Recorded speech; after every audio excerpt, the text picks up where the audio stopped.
Bismillah, alhamdulillah, wassalatu wassalamu ala rasulillah wa ala alihi wa sahbihi ajma'een, amma ba'd. So moving on, we're still in the Khilafah of Umar ibn al-Khattab. May Allah be pleased with him. Moving on, after the Syrian plague, the 20th year we have Egypt. So keep in mind the Muslims are already established in the Levant, or what's known as Sham or Greater Syria. And Egypt at that time was under the control of the Romans. And we're going to look at a map in a minute. Egypt is not very far from the Syrian region. So it's close to the Roman Empire. It's part of the Roman Empire. It's close to the capital of the Romans as well by sea. And it's not too far from Syria. So Egypt was under the Romans at this time. And they actually controlled Iskandariya. Iskandariya is Alexandria. And that was the capital of Egypt at the time. Cairo was almost not really an important city, or it was really not much there. So after Jerusalem, after the Muslims had taken Jerusalem, what they did was that Amr ibn al-As, he got permission from the Khalifa, and he said, there's a Roman threat over here in Egypt still. And if we don't do something, they have access to Syria, which is not far from it, and they also have access to sail over and get to Arabia. So we need to neutralize this threat as well. So Amr ibn al-As, who was in Syria at the time, he moved down towards Egypt and he went to deal with the Romans. Now the Prophet ﷺ, he actually had predicted this in a hadith of his, a statement of his, where he said that you shall conquer Egypt, so be kind to its people, because they enjoy protection and they enjoy ties of marriage. Now what is he referring to? He's referring to his marriage with Maria al-Qubtiyya, Maria the Copt. So he was actually married, one of his wives was an Egyptian. So what he's saying is give special treatment to the people of Egypt, because remember, they're also, in a way, they have a blood relationship. Which is important because a lot of people, they talk about the multiple marriages of the Prophet, peace be upon him. And when we try to explain, when Muslims explain that, there's political, implications and all of that, they really don't, they don't get it. Because it's hard to understand that context with the context in which we live. And this is a perfect example of how the people of Egypt were, beneficiaries, basically people who are going to be benefiting from the relationship even after the Prophet ﷺ has passed away. So this is a great example, an important thing to know in history. Pope Benjamin I of Alexandria, who's known in Islamic history books as Muqawqis, he was the leader of the Copts at the time. A Copt is basically the Coptic Egyptians. They're known as the Copts. It wasn't just a Christian thing, it was Coptic people. And Artabun was the Roman governor. So the Romans were controlling Egypt, but it was the Egyptian Coptic population that was existing at the time over there. Now, the Muslims always offer either Islam or a peace treaty. So when Amr ibn al-As, he offered a peace treaty, the Copts were actually inclined towards the peace treaty. Because remember that they had a good relationship with the Prophet, peace be upon him, before. When he had sent a letter to the Muqawqis at that time, the leader of the Copts at the time, the patriarch of Alexandria, he gave him a nice response. Not accepting Islam, but a pretty nice response. But the Romans are the ones who are actually colonizing the area. So the Copts were a little bit more inclined, but the Romans said, no, absolutely not. We are the Roman Empire and we're going to dominate this area. It's for us. So the Roman army came out and attacked the Muslims before they could even make it to the city, and a battle ensued. And the Romans were defeated, and they were defeated so badly that they actually fled back to Constantinople. At least this group of Romans, this small group of Romans. Not all of them. So then, when the Romans left, the people basically decided that, let's make peace. Because now that quite a few of the Romans are gone, let's go ahead and make peace with the Muslims. So Umar drafted a treaty. And this treaty is very, very important. So I've highlighted probably the most essential parts of the treaty here. By the way, so this is Egypt. So let's just take a look at this map here. So the Muslims are coming down from this region of Syria over here, around Damascus, and they're coming through Jerusalem, they're coming down into Egypt over here. Now, the major cities in Egypt here were Alexandria, which is right there, and Ain Shams, which is around here somewhere. So it's basically, see, Egypt is huge. So never be tricked by the size of a country. The inhabited parts of the country still remain the same. They're in small parts, and they happen to be very close to where Syria was. So that's pretty important to keep in mind. So, the agreement. So Umar made a treaty. He made a treaty with the people of Egypt, meaning the Copts. So he said, this is the agreement to the people of Egypt over their lives, their wealth, their religion, their churches, their crosses, their land, and their sea. This is really important to understand this. So, first of all, their lives, meaning no one's going to get killed. Their wealth, meaning we're not going to be stealing any of your wealth. Their religion, they're able to uphold their religion. Their churches, which would have been enough, but their crosses as well. So you might think that the practice of the religion is fine in the privacy of your own home. But it's not simply the practice of the religion. It was their churches, which were public and which were large churches, and their crosses signifies that their religious symbols will also not be desecrated. This is very interesting if we actually analyze this in relationship or in contrast to what is going on with the religious, persecution in many countries which claim to be very open-minded. Like, for example, it was Sweden, I believe, was banning the minarets, right? Sweden or was it Switzerland? Switzerland. I was confused the two. So Switzerland, which is supposed to be one of the most open and tolerant countries in the world, and liberal countries in the world, is doing what? Is banning the construction of minarets. Why? Because you're publicly displaying something that we don't want you to publicly display. We don't want Islam to be apparent. And this treaty of Umar is very prominent because not only does it guarantee their churches, which were large and very ostentatious churches, but also their crosses. So it's important. And then he says, and the land as well as the sea, meaning you're also going to be safe while you're sailing in the sea as well. So then he says, there will be no interference in any of these things, and they shall not be usurped. In return for this, now this is important to understand, in return for this, the people of Egypt will pay the poll tax, the jizya, if they all agree to this peace agreement. So then he defines what the poll tax is going to be.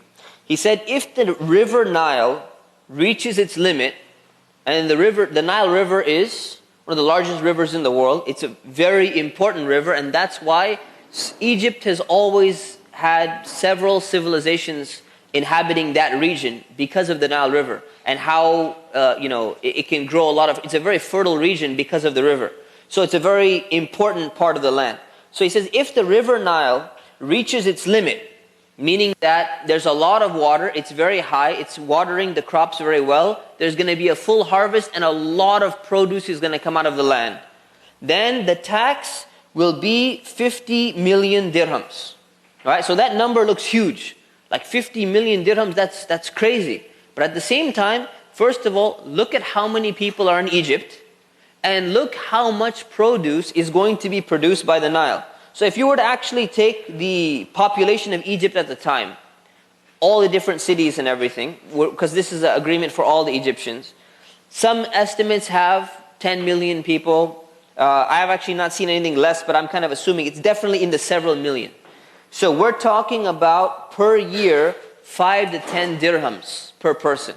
So we're not talking about a very large amount, especially when the land is going to be very fertile. So this is what Egypt has to come out. If it reaches its limit, they shall be responsible for whatever crimes their thieves commit.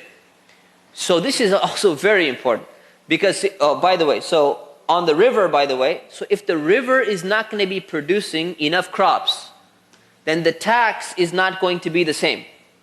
This was not how other empires operated. The other empires were like, the loan shark. you know, who comes, like the gangster guy who comes in your door and bangs it down. He says, look, I don't have the money. I don't care if you have the money. You're going to get the money and you're going to go and call up your friends, or someone's legs are going to be broken, right? This is how other empires used to deal with people. The Muslims are specifically putting in their treaty, if you're getting good produce in that land, yes, your tax is going to be higher. If you're not getting a produce in that land, your tax is going to be lower. And we're going to study in the Islamic law class on how when someone cannot afford to pay the poll tax, they don't have to pay it. So it's only on the people who can actually afford to pay it in the first place. So then he says, and they shall be responsible for whatever crimes their thieves commit. What does that mean? It means that the justice system and the judicial system is going to remain in the hands of the Egyptians, even though the Muslims are in control of them. Now that's a level of pluralism that for some reason Western society doesn't seem to understand. Because when we even talk about, you know, when people talk about implementing Sharia, and we say, okay, we're not going to force hijab on you. And they say, okay, fine, but why should you even be allowed to perform marriage in your own courts? How dare you ask for your own courts? And how dare you want to do your own, have your own little Islamic courts or something along those lines? You can't do that. You have to follow our law. But Islam has always had that pluralism. So you will go and manage your own sense of justice. You will have your own courts and everything as well. You deal with that. And if you need to raise, you know, the issue back to us, we can also deal with it. Then he said, if any of them refuses to accept this, then say, if you don't want to be part of this treaty, any groups of Egyptians or individual Egyptians, if you don't want to accept it, the tax will be lifted from them proportionate to the number of people, and our security will not be guaranteed for those people who refuse to pay. Now it's up to you. If you don't want to pay, small group, small little village or whatever says, no, we're not going to pay. Say, okay, that's fine. We're not gonna do anything to you. We're not going to destroy your churches anyways. We're not going to desecrate your crosses. But if the Romans come again, the Romans are your problem now. They're not our problem. Because we're not going to be there to protect you, because you're not. Or you join our army, but they're obviously not going to do that either. So they will not be protected. Then he says, okay, if the river does not reach its limit, the tax will be lifted proportionately. So whatever you're able to produce, that's what you're going to be paying. If you don't produce that much, you're not going to have to pay the rest. If any of the Romans or Nubians join them in the peace agreement, then they get the same privileges, but they also have to share the same responsibilities. So this is not only for the Copts, it's also for the people living south of Egypt or south of the main cities in Egypt. If those people want to join in as well, they also can become part of the treaty. And then he says, whoever refuses, so you don't want to agree, you don't want to live under the Muslims, then you will be guaranteed safety from us until you reach a secure destination. So we will escort you to a land, we'll make sure that you're completely safe, or until you leave the boundary of our authority. So you can go, and this is the thing, usually empires do not allow this. You either do what we say, or you're going to be in big trouble. So this is very important, this documentation. So what happened afterwards? The Muslim army went to Fustat. Now Fustat became the garrison town. Garrison town meaning it's the army headquarters, where the Muslims are putting their camps, right? And they're building this place because they're living outside in certain camps. Army is not supposed to be inside the city. It's not the best place for them. So Amr ibn al-As, he made his way after that to the city of Alexandria. Now, inside the city of Alexandria, even though the Roman army was gone, there were still loyalists who had their allegiance with the Romans, because the Romans, have been conquering them for a long time. So obviously, but they've been colonized. They have a lot of supporters. They say, no, we're with the Romans. So they decide, the city of Alexandria decides, no, we're not going to enter into this peace treaty. Everyone else in Egypt wants to join, that's fine, but we're not. We're the main capital and we have allegiance with the Romans. So the people who are loyal to the Romans, they refused and they said, we're going to fight you. So they fought. And Alexandria was sieged, and actually Alexandria was taken by force. Now here's the thing. Usually what happens is, if a city is taken by force, then it does not get the privilege of being a party to the peace treaty. Because you didn't, you decided to fight us. So you're not going to get the same privileges as someone who decides to make a peace treaty. But instead, Amr actually gave them the ability to be included in the peace treaty as well, since he was already there for the rest of the Egyptians. And then he left Pope Benjamin in charge, and the Muslims went back to Fustat. So they were not primarily living there at this time. What did Pope Benjamin do? And these are just from some random sources, I just kind of took them. I just thought it was very interesting.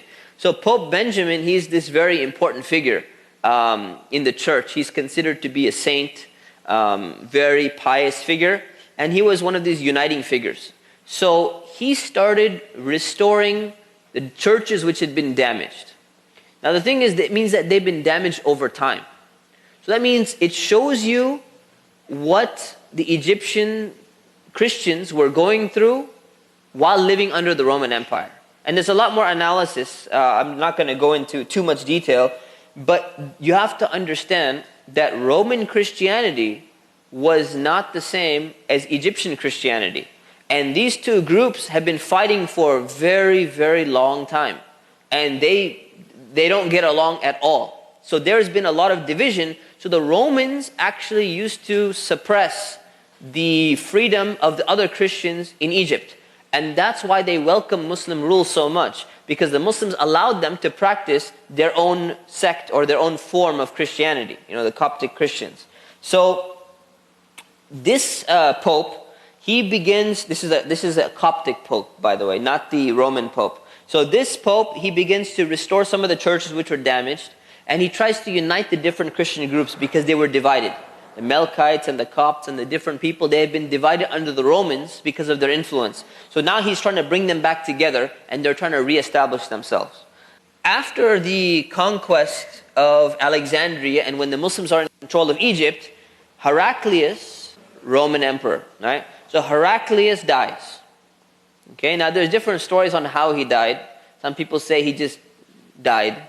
Okay, some people say he was poisoned. And some people say, and this is according to Roman sources, some people say while he was using the bathroom, that some of the people went inside and his own people killed him.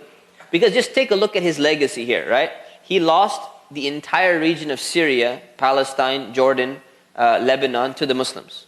He lost Egypt to the Muslims, and he lost a large part of Anatolia, modern day Turkey, to the Muslims. He lost like half his empire, basically. So people are not very happy with him. So whether he was poisoned or he just all of a sudden dropped dead one day, it could have been through stress, or it could have been his own people just decided to take him out. So Heraclius is gone, and he's going to be replaced with a new emperor. Interestingly, his son, one of his children, took over. And I think it was within less than a year, he was killed. And then one of the other children took over. Within less than a year, he was gone as well. So basically, we lost two more Caesars after Heraclius, and then the fourth one was put in afterwards, which we're gonna come back to him later on. Moving on, the conquest of Ifriqiya. So Ifriqiya sounds like Africa, right? But it refers particularly to northern Africa. Okay, not the continent of Africa, but northern Africa in particular. Now, northern Africa was also controlled by the Romans. So the Romans had a lot of territory, as you can see. So Romans controlled North Africa, and their empire stretched from Tripoli all the way to Tangiers. Okay? Where is Tripoli? Libya, right? Which is next to what? Next to Egypt, right? So not very from here. Let's say this is Africa. Where is Tangiers? All the way at the end, on the border, right next to Spain, that little tip underneath, across, that's Morocco. So that's a very long strip that the Romans controlled at the time. So the Muslims said it's time to continue with the Romans, because they're going to be a major threat. So Gregory, who was the king of North Africa under the, serving as the Romans, he basically was going to be facing the Muslims. So the Muslims again offer him, say, look, if you want to join us and leave the Romans, this is an opportunity for you. He refuses. He refuses. So there was a war with the with the king of Tripoli, or the king of North Africa, who was allied with the Romans, and a battle ensued. Now this battle, these are well-equipped people. So the Muslims realized that, this is going to be a very difficult fight, and these are very powerful people, so what do? So one of the companions, Abdullah ibn Zubair, who's going to become very important later on in history, he has a great suggestion. His suggestion is, let's try a tactic that we have not tried before.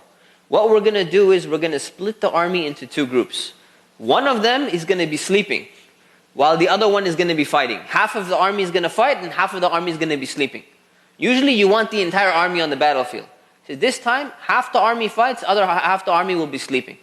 And then what happens is they fight so much until both armies are completely exhausted. Because normally in a battle, what happens? You fight all day long, you take some rest at night. Maybe one night you can do some battle, right? Like we've seen in some of the wars.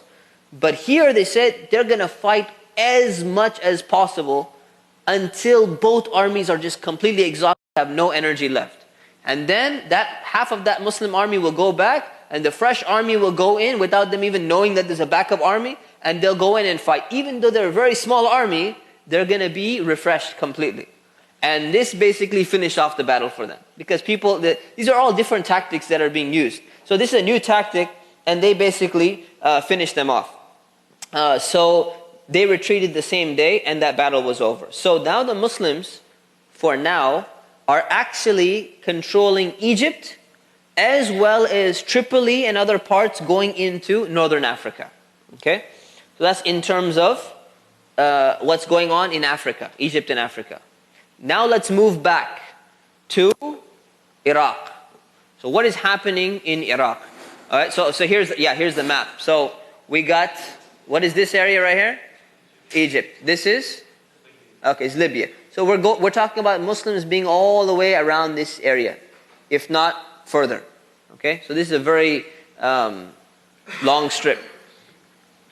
Now we go back to Iraq.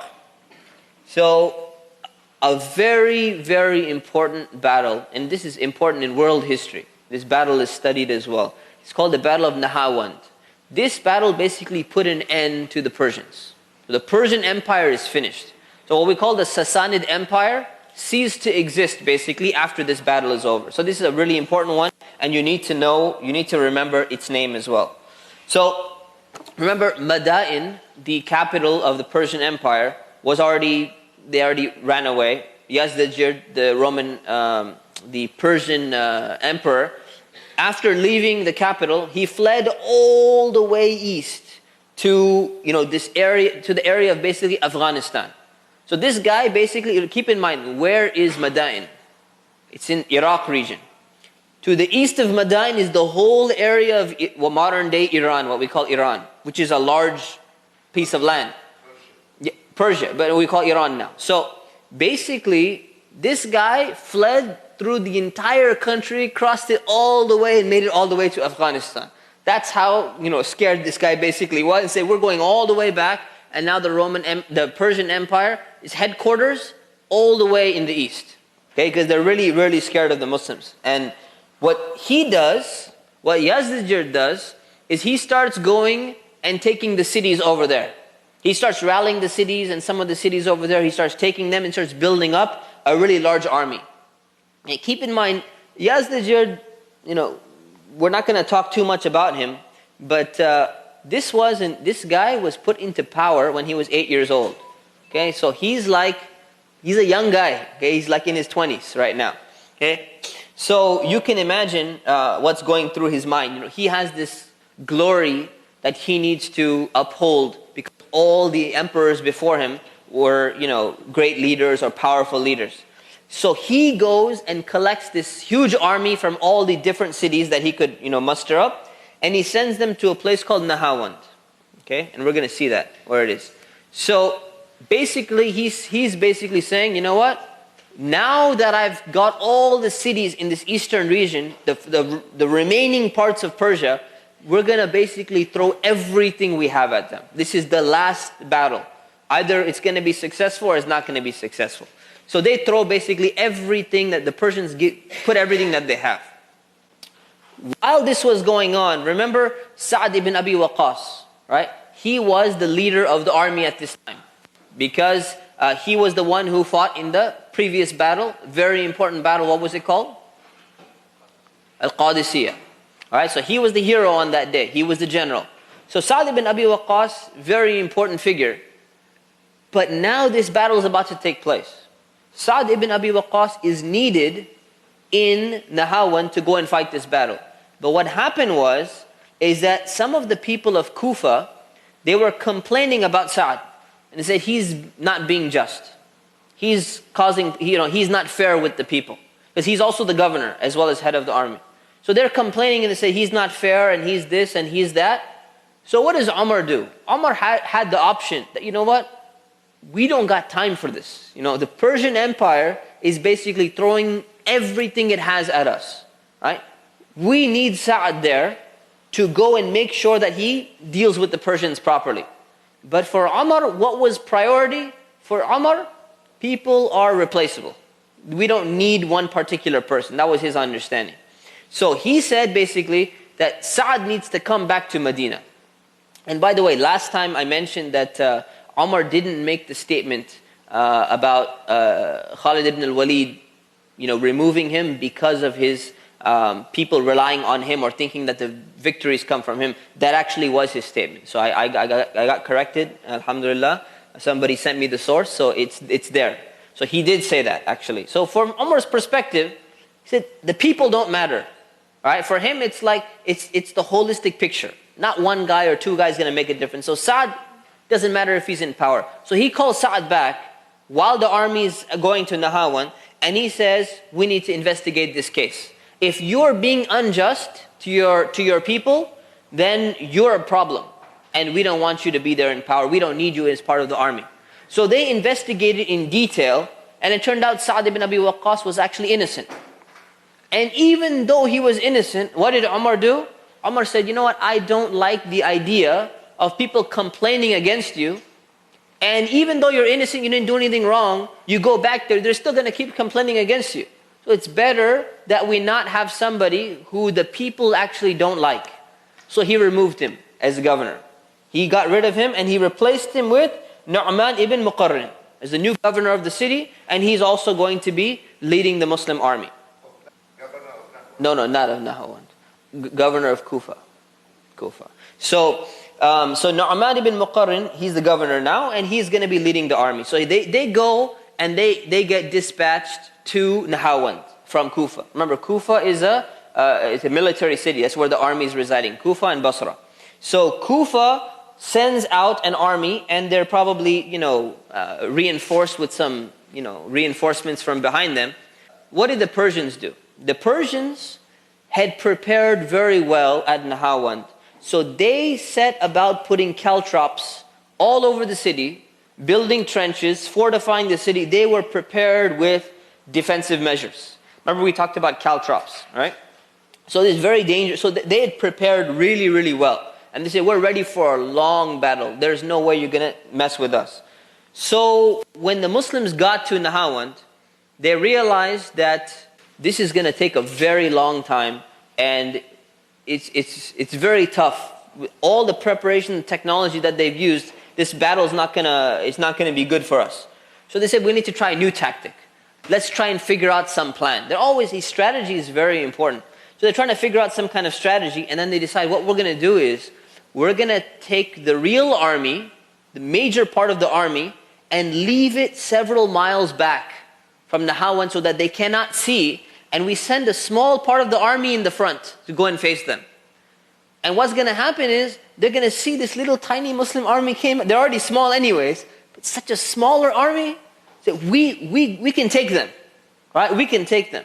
So what they did was they saw the small army in front of them, and they couldn't see the other reinforcements in the back. They said, we got to finish these guys off. So they made it look like they're losing. So then they started losing purposely, and then they started retreating. So the Persians came out of their defensive positions, and they started chasing them. And then they're retreating. We're losing, please don't kill us. And they're running away, and the Persians are running after them. After crossing several miles, they see the real Muslim army in the back. And what happens is, it's a perfect It's a perfect maneuver. Not only, even though they're still outnumbered, it's a perfect maneuver because when you catch the enemy off guard, number one, they launch an attack, they weren't prepared for it, number one. Number two, they started retreating, right? So you got them on the run. Number three, they had already planned all these traps for the Muslims. So they started going and landing on their own traps. And they lost a lot of soldiers from their own technology, ended up killing them. So the Battle of Nahawand was victorious, and this was one of the main ways that they did it. By the way, Nu'man was killed in the battle. He was martyred in the battle. Hudhayfah ibn al-Yaman, he took over.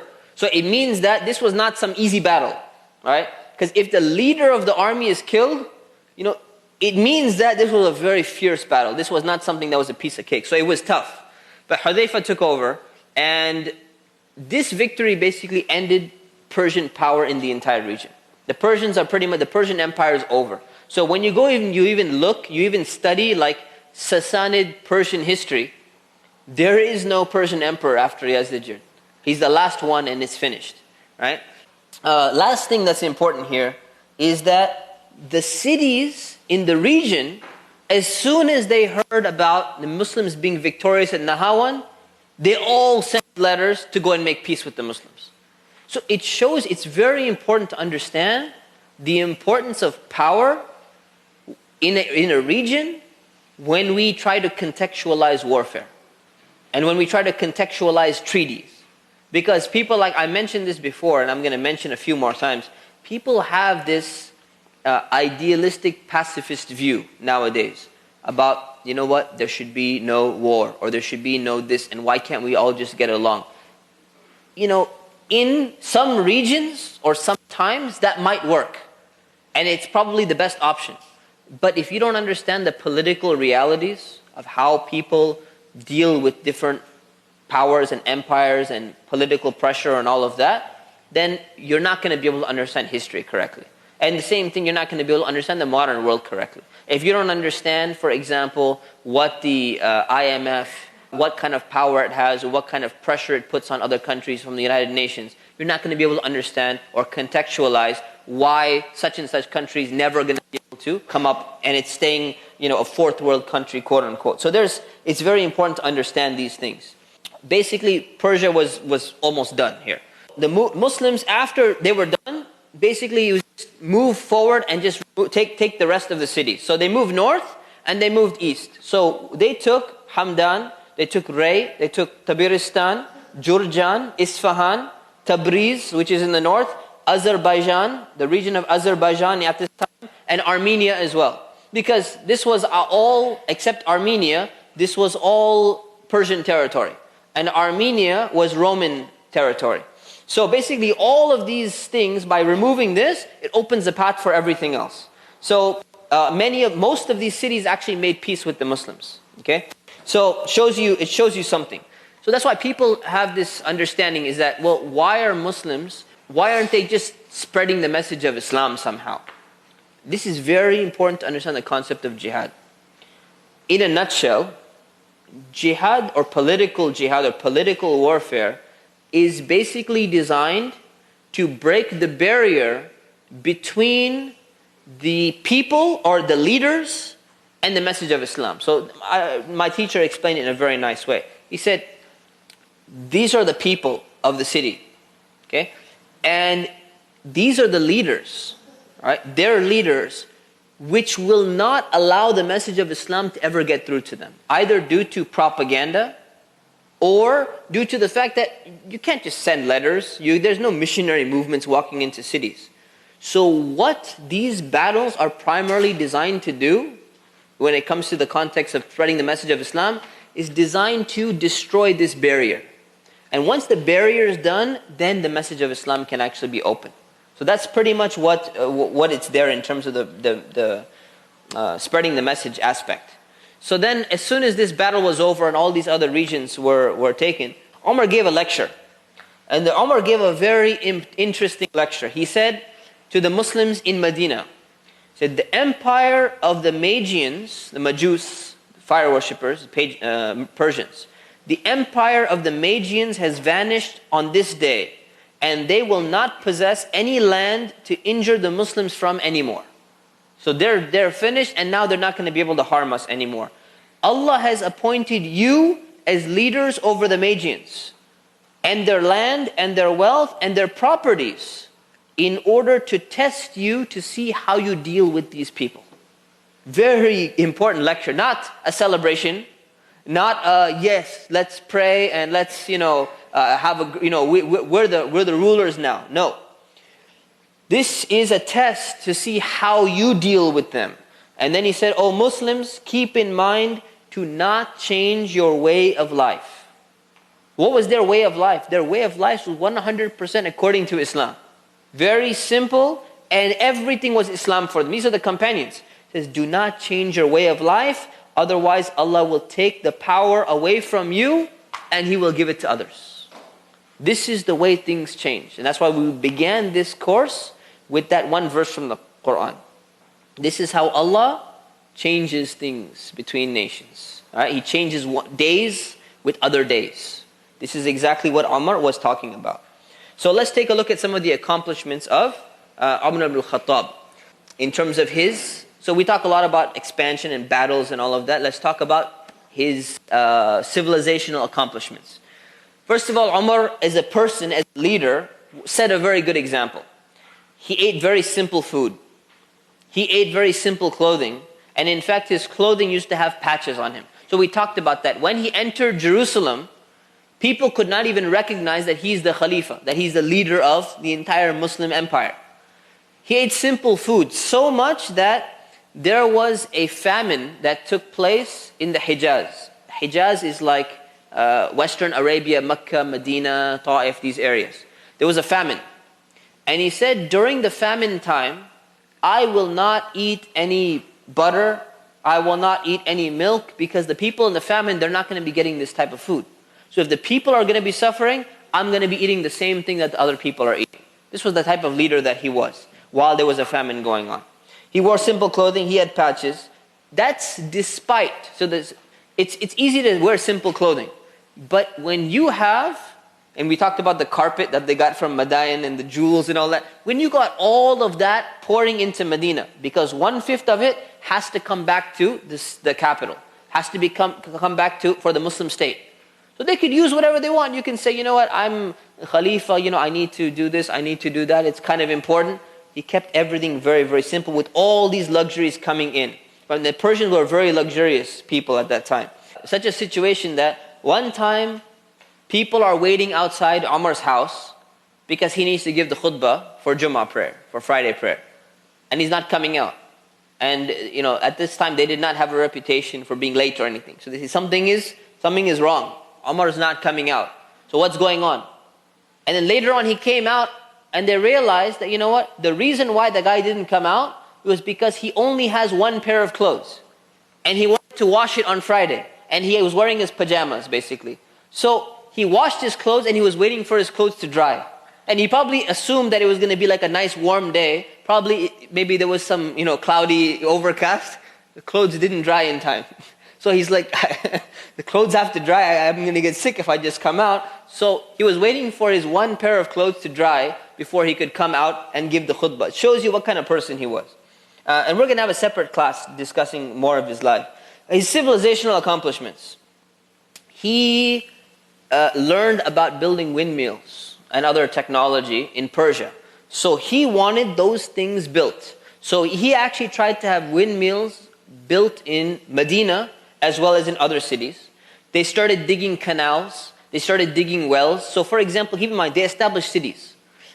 Basra was not an established city at that time. It was established. Kufa was a city that was built. Fustat was a city that was built. So these were garrison towns for the army, and they actually turned into actual cities later on. So when he put the army there, he started building canals for them. He started building wells for them. People between Mecca and Medina who would be crossing back and forth, he started digging wells for the people along the path so that they could travel back and forth freely. So he was doing a lot of public works with the money. So that's where the money was going. All the money that's coming in, he's reinvesting it back into the people. And obviously cautiously. Right? Not like, United States, which just shut down last night. properly and in the right way. He made a formal treasury. So he had a formal treasury established. During the time of Abu Bakr, he only served a very small amount of time, period of time. So now they have an actual Muslim treasury, which is going to be actually recording everything that comes in and everything that goes out. So keep in mind, the Arabs were an illiterate community, right? The vast majority of them could not read or write. But what's important from them is the moment they saw what the Persians had, they started to adopt it.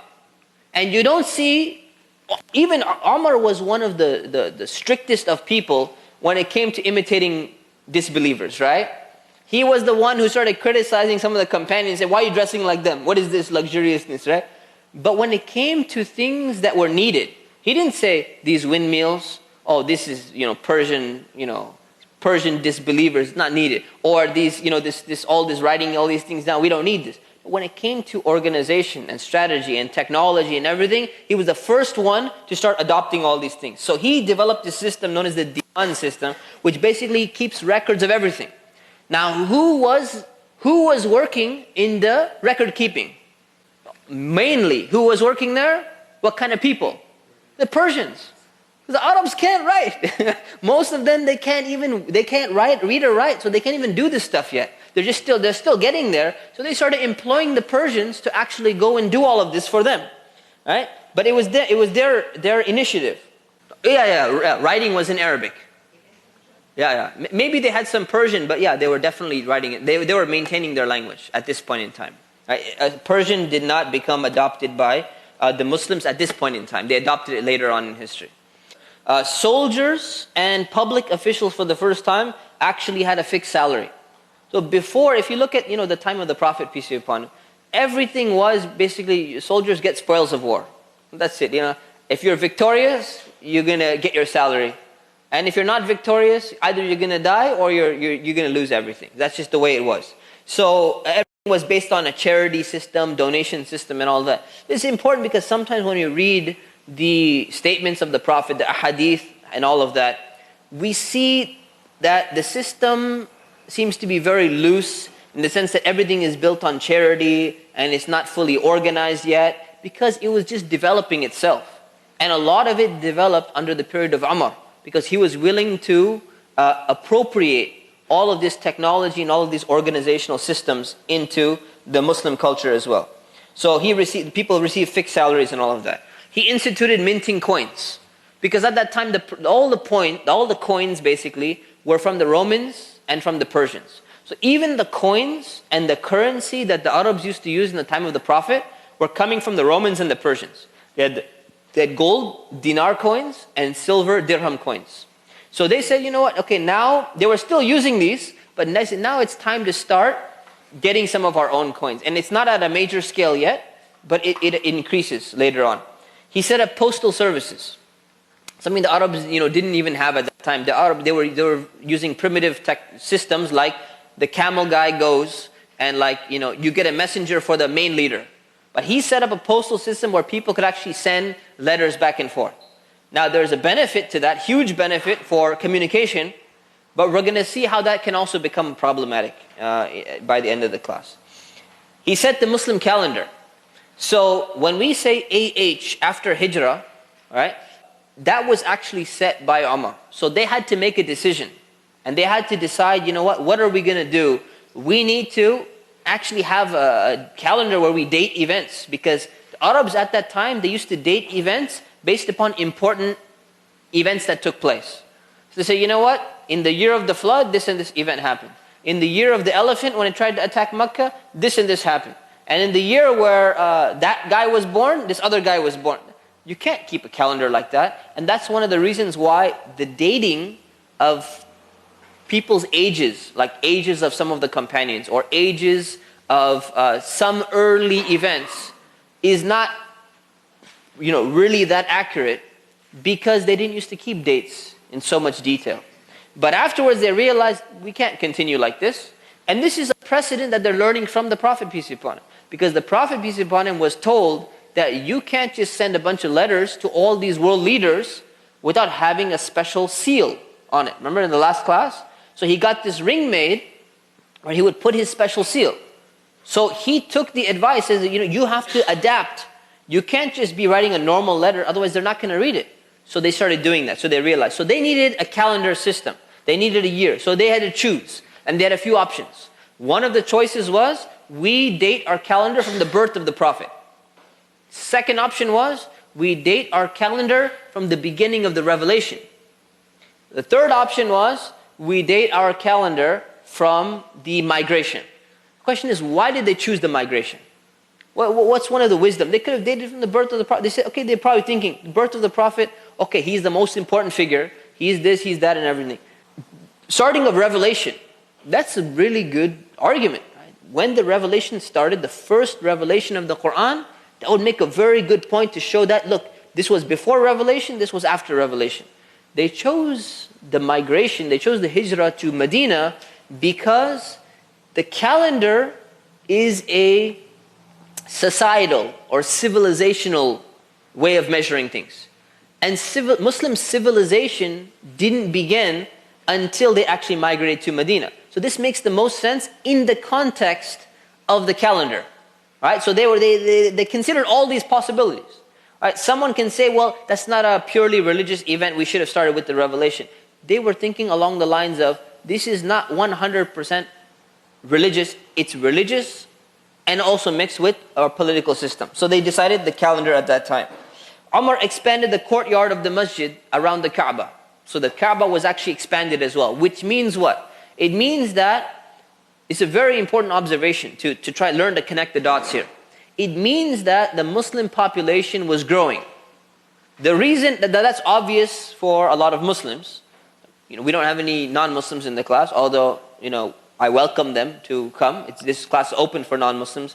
But the thing is, in all the books, for some reason, they make the argument that the Muslims were taking all these territories, but they were simply controlling and no one was accepting Islam. They were just expanding and controlling the territories, but nobody's entering into Islam. And there's so many different answers to that, but this is one answer, is that you don't need to expand the Haram courtyard if Islam is shrinking and people are dying out and no one's entering into Islam. Obviously it's getting larger, so they realized we need to start expanding. This building is not going to be sufficient, it needs to be larger. So they were making it larger.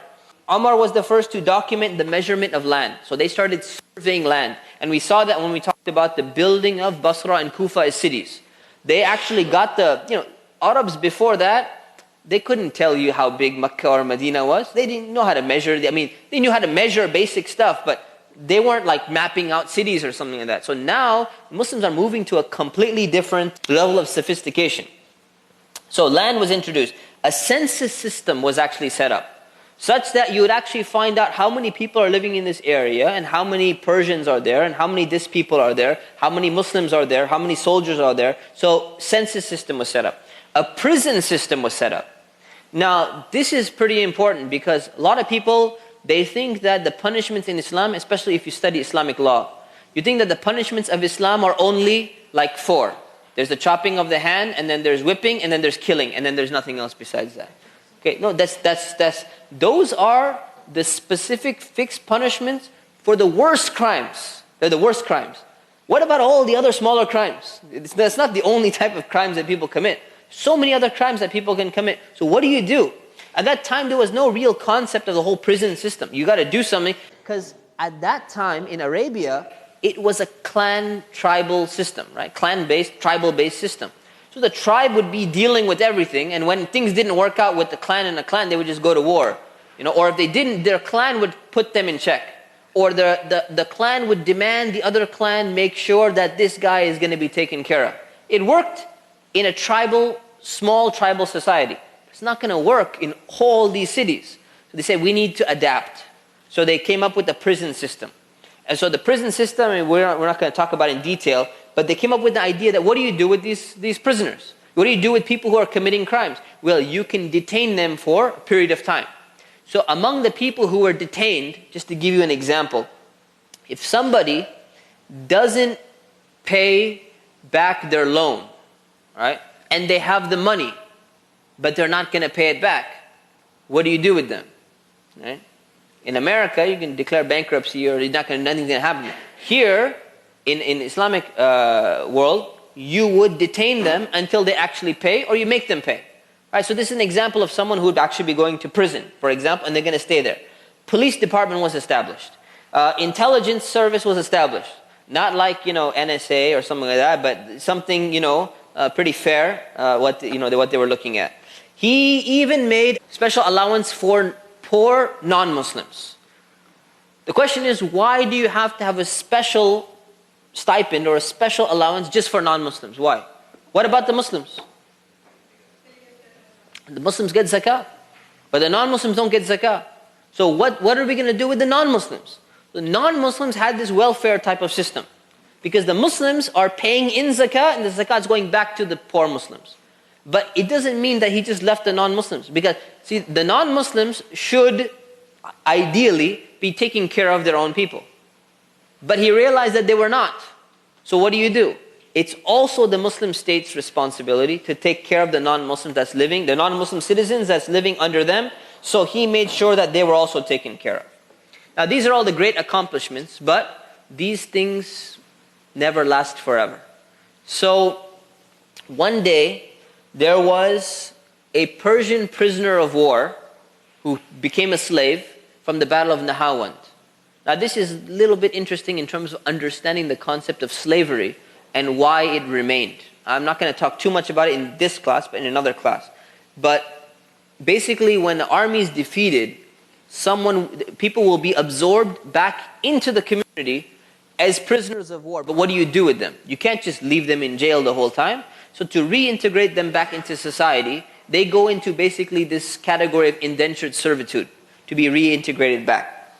So one of them from Nahawand, which is a very recent battle, was Abu Lu'lu'a. So Abu Lu'lu'a, his real name was Firoz, Persian name, right? He was working for Al-Mughira ibn Shu'bah. And he was a very skilled man. He had a lot of talents. He could build windmills. He was an artisan. He was a painter, I believe. He had like a lot of different skills. He was a blacksmith. He could do a lot of things. Very skilled guy. So he went to Umar and he met Umar in the marketplace and he started complaining to Umar. So 3 things we learned from this. Number 1, Umar is available to meet people because he's walking around the marketplace rather than sitting in his palace. Number 2, people could go and complain to him and he served as the judge and he would listen to their cases. And number 3, he didn't only listen to the cases of Muslims, he would even listen to the cases of people who had just come out of a battle and they're being reintegrated back into society through servitude. So he goes and he complains to Umar and he tells him that this man, Al-Mughira ibn Shu'bah, who's a very prominent companion, by the way, he says, this guy is charging me way too much money. So by the way, this guy's supposed to be like a slave, servant, right? So he said he's taking too much money from me. He's making me work, but he's not giving me enough money for me to save up. You're not even supposed to be getting money to save up if you're in that position. But he's getting money. So he says he's charging me too much money. And I need some more. And it's not fair what he's doing.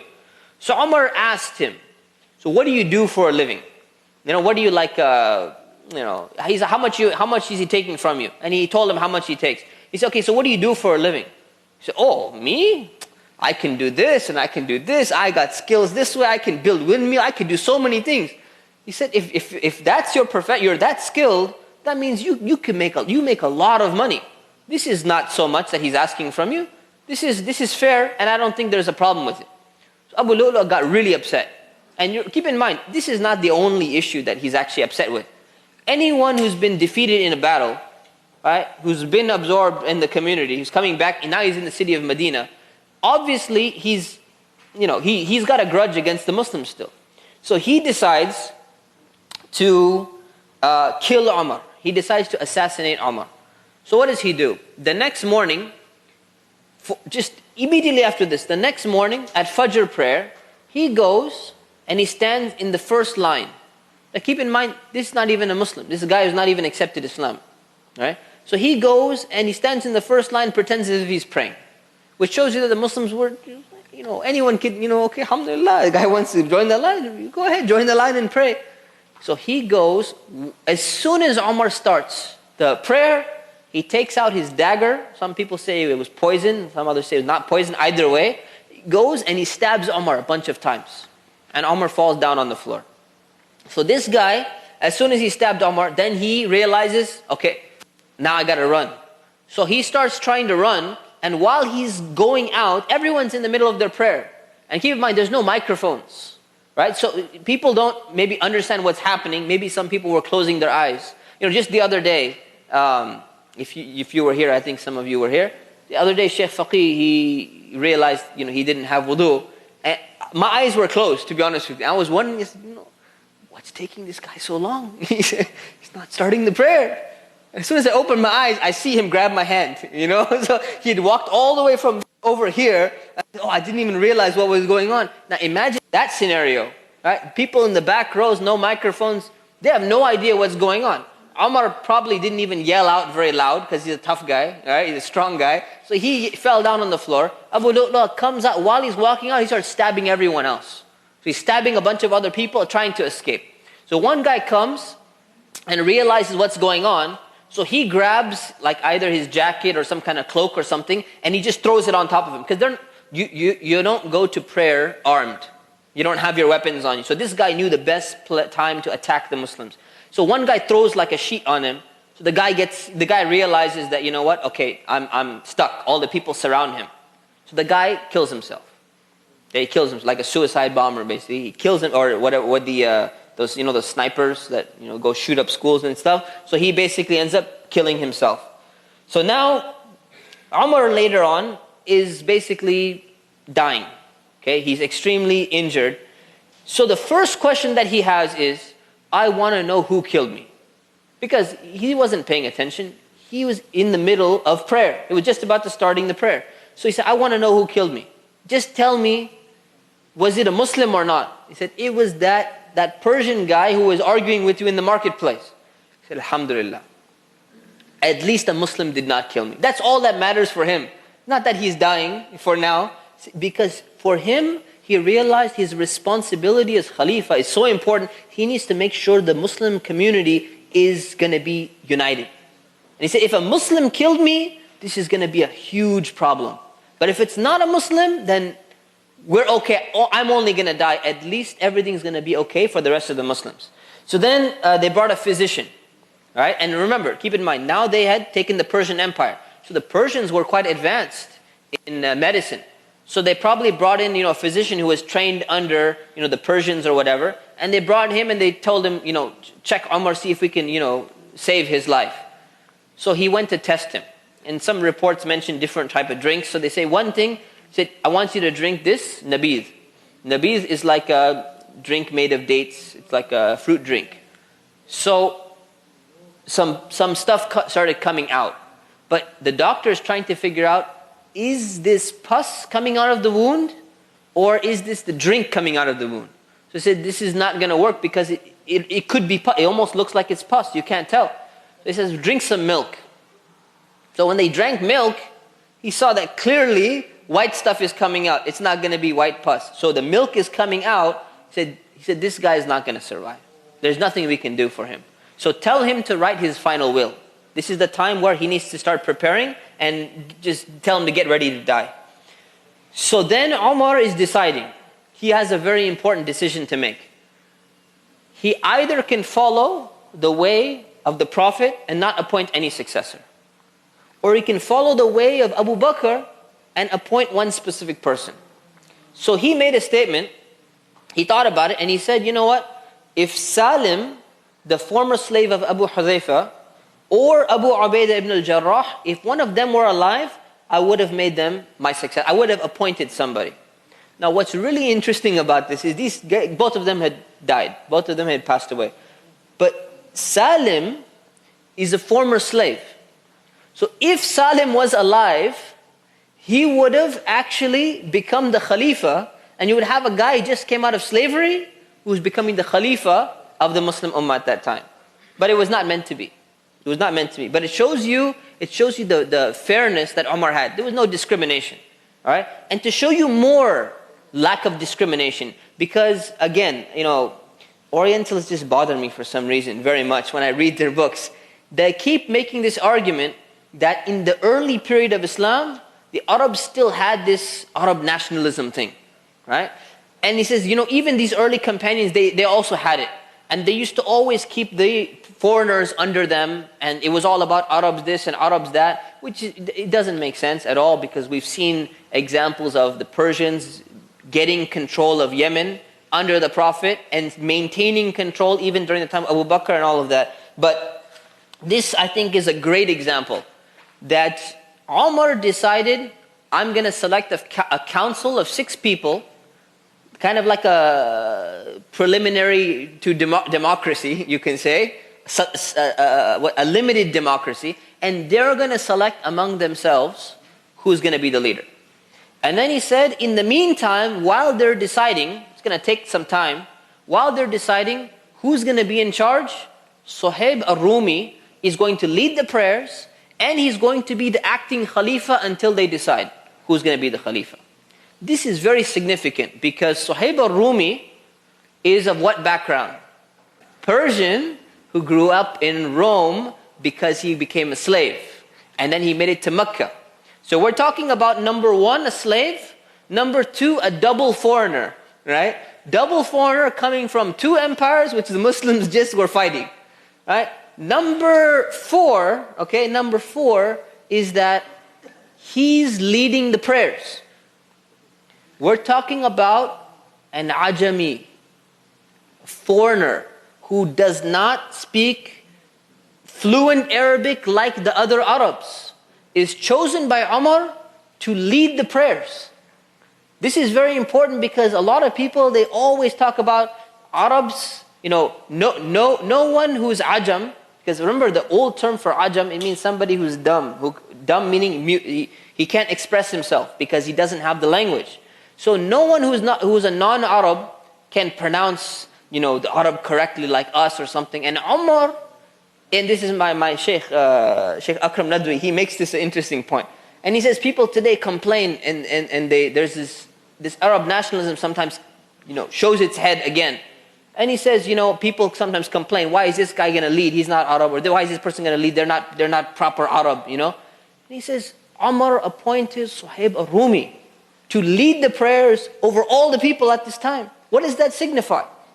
So it's just a side lesson. So Suhaib was acting as the Khalifa at that time.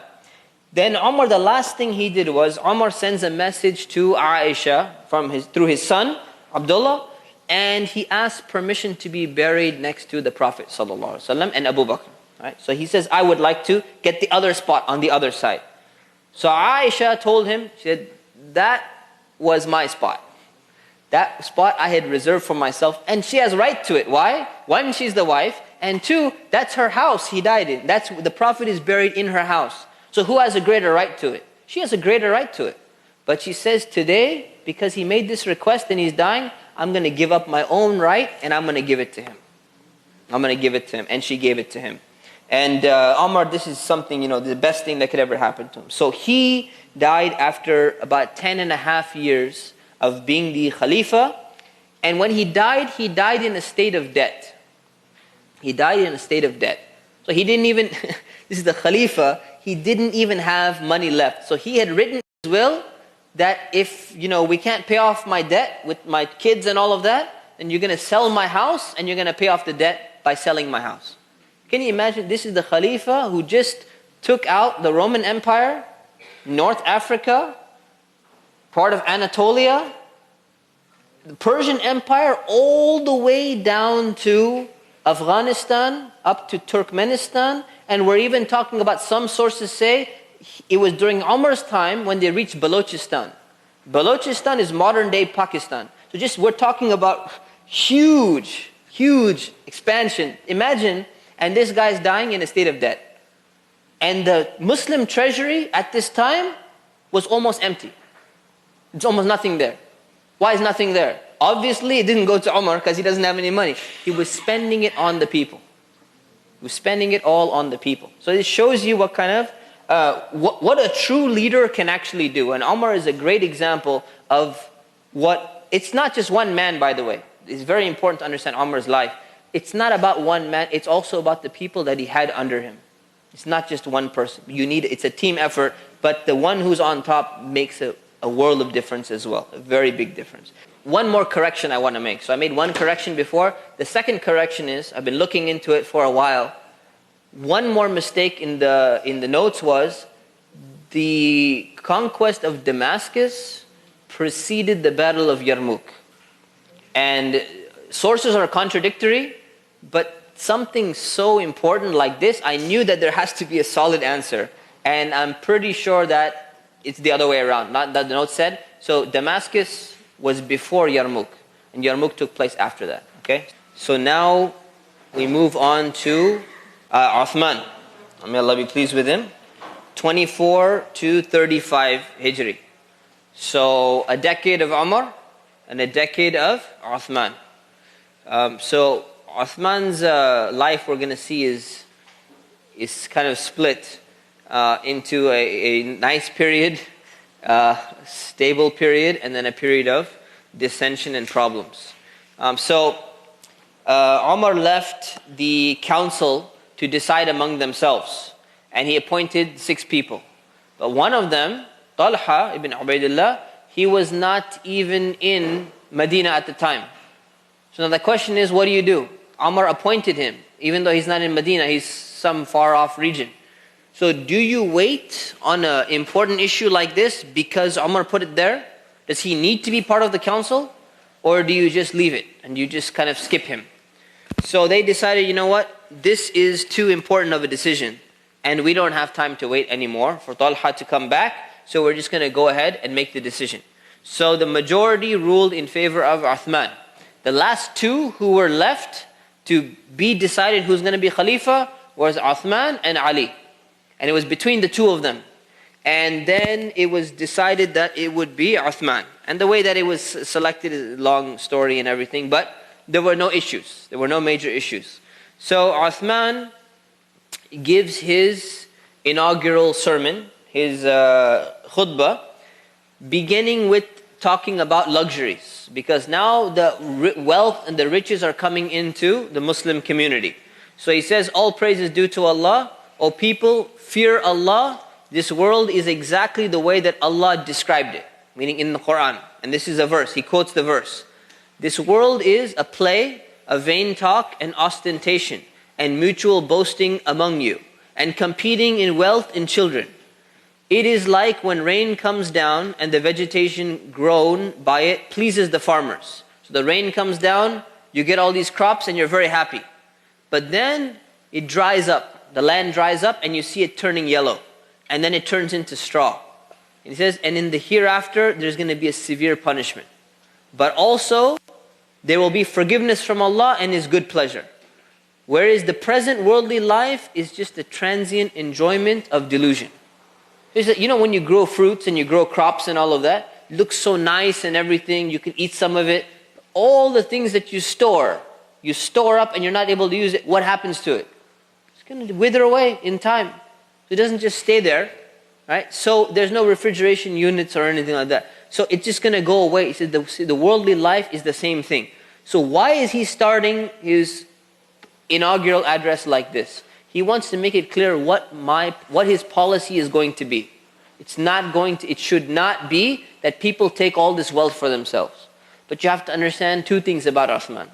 Number 1, he's a very shy and modest guy, so he does not talk very much. He gives very, very short lectures. And number 2, because he's very shy and modest, and the Prophet said this about him. He's a very shy person. He has haya.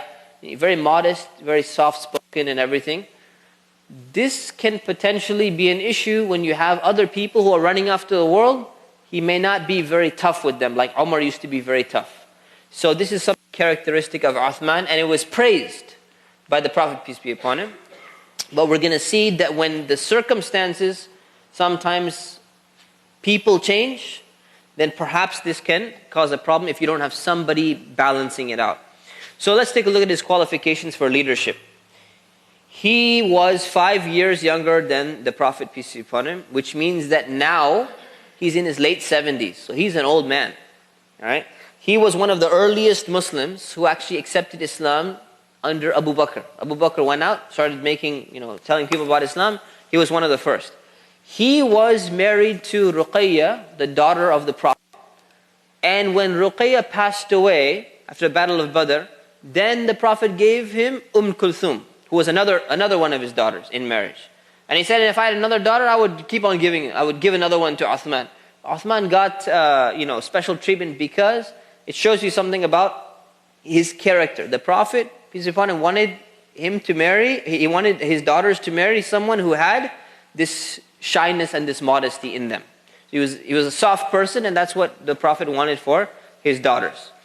He was a very wealthy businessman before Islam and in Islam as well, after Islam as well, but he was very, very generous. So he used to spend a lot of his wealth in the path of Allah, and he was a very noble person. He came from a noble family, the Banu Umayyah family, and they were actually the ones, we'll talk about that point later, but a very noble family.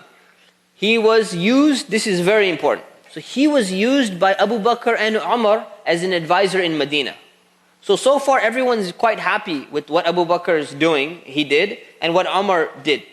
Almost everyone is pretty much happy in terms of the way that they ruled.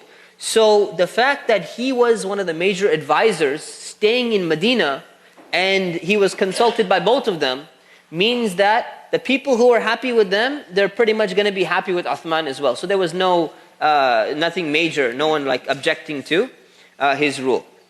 So the first incident that happened, and we're just kind of choosing a few incidents here and there from history, which kind of give us a picture of history. The first incident that happened was, after Umar was killed, somebody came and bore witness, and this was actually one of the sons of Abu Bakr. He bore witness, he says, I saw Hurmuzan, remember Hurmuzan, the Persian general who accepted Islam, living in Medina now, working as a military consultant for the Muslims. He says, I saw Hurmuzan speaking to Abu Lu'la, the guy who killed Umar, right the day before, and he says, and when they saw me, Abu Lu'lu got up really quickly because he realized someone looks like he's on to our discussion. And I saw the dagger fall out of his garment. He fell on the floor and he grabbed it, picked it up, and he ran away. So the thing is, Ubaidullah, the son of Umar, he heard about this. Now he heard now this witness is not saying that Hurmuzan was part of the plan. But he's saying it could be, and we need to investigate, because it looked like they were talking to each other, and they're both Persians, but we don't know for sure. So what did Ubaidullah do? Ubaidullah is the son of Umar. His father was just killed, and he's the Khalifa's son. And imagine how sad people are that Umar is gone. Imagine the emotions that people are going through right now. A great leader, all of these things that he did, and he just got killed. Imagine what his son is going through right now. So when he hears this, he says, that's it. He goes and he attacks Hurmuzan, and he ends up killing him.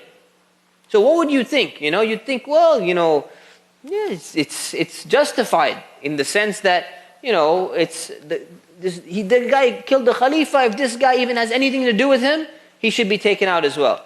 But Uthman, so anyways, Ubaidullah, he was taken in by Suhaib. Because Suhaib, before Uthman was elected Khalifa, this happened immediately. So Suhaib is the acting Khalifa temporarily at the time. He puts Ubaidullah, the son of Umar, into custody. And he said, the next Khalifa can decide what's going to happen to this guy. And when Uthman became Khalifa, he decided that yes, this son is guilty. So we have two options now.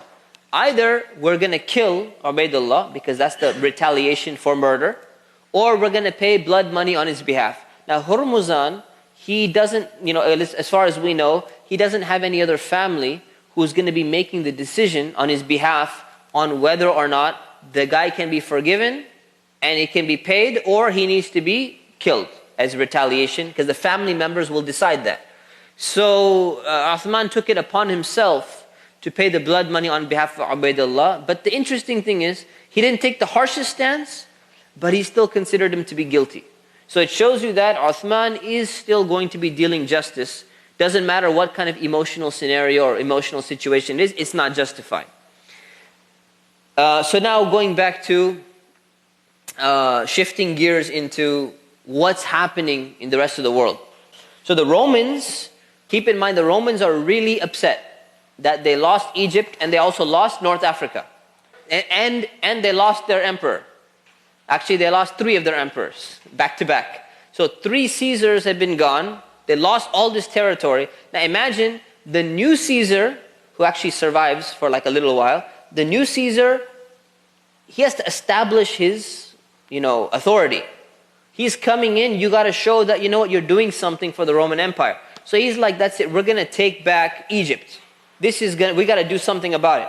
So when he heard about Umar dying, he said, this is the perfect opportunity. Let's go and do something. So his name was Constans II, which is a play on the word Constantine, the name Constantine. Anyways, he incited the people of Alexandria to revolt. Now remember, the people of Alexandria had a lot of Roman loyalty inside in the beginning. But then they signed the treaty with the Muslims after their city was sieged. Now here's the important thing. After your city is sieged and you sign the peace treaty, you're at least supposed to be upholding it, right? Because otherwise the Muslims did you actually a favor, because once you win a battle, you could do whatever you want to the people of the city. So they should be holding to this to the pact. But a lot of these pacts and peace treaties are being broken. So the people of Alexandria, they get a letter from the Roman emperor saying that, we're sending an army. You revolt from the inside, and we'll send an army from the outside, and we're going to take back Alexandria. So the people inside who had allegiance to the Romans, they teamed up with the Romans and broke the treaty. The Christian leadership, the Egyptian Christian leadership, did not support them. So at this time it's Pope Benjamin. Okay? So Pope Benjamin Muqawqis, he says, no, I cannot do this. I made a treaty with the Muslims. They were good to me. I'm going to uphold that treaty. So he did not break his pledge. But the ones who were loyal to the Roman Empire, they broke their pledge with the Muslims and they sided with them. Now there are villages around Alexandria, which the Romans are going to be going through. Well, Alexandria is on the port, but there's other villages that are going to be either loyal with the Muslims or loyal to the Romans. So some of the villages were revolted and went with the Romans, and some of them, they didn't, and they stayed with the Muslims. So what happened was, the army was on its way. As soon as Amr ibn al-As found out that the army was coming to take back Alexandria, he set out to go and meet the army. So the 2 armies met, and there was a battle that took place. So the battle for seeing whether Alexandria is going to be conquered again or not. What happened was, while the Muslims are fighting them, they pushed them back into Alexandria. So the Muslims pushed the Romans into the city. And then from there, they actually defeated them inside the city. But they learned something. They learned a very interesting thing. They learned the problem with that strategy was, once the Romans entered into Alexandria, Alexandria is a major city. And a major city is always, it has fortifications set up. It's got forts, it's got city walls, it's got all of these things. When the Romans were able to retreat into the city, it becomes more difficult for them to actually defeat them while they're inside the city, because now they have the defensive position. So after the battle was over, the Romans were defeated. Went back, they retreated, they went back to Constantinople. So Amr ibn al-As had the idea, we're going to destroy all the fortifications and the city walls of Alexandria, because the Romans are too close to Alexandria. If they come again, and they're going to try to come again, if they come again and they manage to take the city, every time they already have the defensive positions built. We're not even living in Alexandria. We go back to Fustat. So it's not a problem for us. So he destroyed all of the fortifications in Alexandria. Now the reason why I want to mention this is because we're talking about important history being destroyed. And see, from our 21st century perspective of, I want to go to a museum and I want to see everything intact. and I want to go and visit the ruins, and I want to see, why did people destroy all these things? We have to understand this mentality of this, this tourist mentality is not always practical. So if somebody says, oh, why did they destroy that? Why did they destroy it? This is a very legitimate reason for destroying something, because this is going to work to their disadvantage if they don't destroy the city walls here. So it's very important to understand that sometimes cities, in terms of not the inhabitants, but the cities themselves will be destroyed. Why? Because they can serve as a position where Muslims can be in danger. So this is something that can happen. Now it doesn't justify destroying everything, but like the carpet, right? I know that there will be some people say, I just wish the carpet could have been preserved. So I can go one day and I can take a picture of it and post it on Facebook. It would be so interesting. But they had to make a decision, right? Either preserve the carpet and risk the luxuriousness, right? Risk that level of luxury, or sell it and distribute the wealth, and we don't have to deal with this thing again, and we could just leave it in our history books that this is what it was like. And that's it. So not everything was destroyed. Like for example, the arch of Khusro, the arch of the emperor of Persia at the city of Madain, it's still standing today. Or at least before, I saw a picture from 83. At least before in America invaded Iraq, it was standing. Now, I have no idea whether it's standing or not. But they kept it there. And even interestingly enough, they kept the idols there. There's a lot of people don't understand this. They kept the idols there. Like, the whole thing about the idols being destroyed in Afghanistan under Taliban and everything recently. Why were they there when the Muslims had already come into Afghanistan? Because they left them there. What else did they leave? They left the temples of the fire worshippers there. And they were worshipping fire. So just to give you a little bit background in terms of the people, see, a lot of Muslims have this conception that because the Jews and Christians are people of the book, they're the only ones that get to practice their religion. So therefore, what happened to the Persians?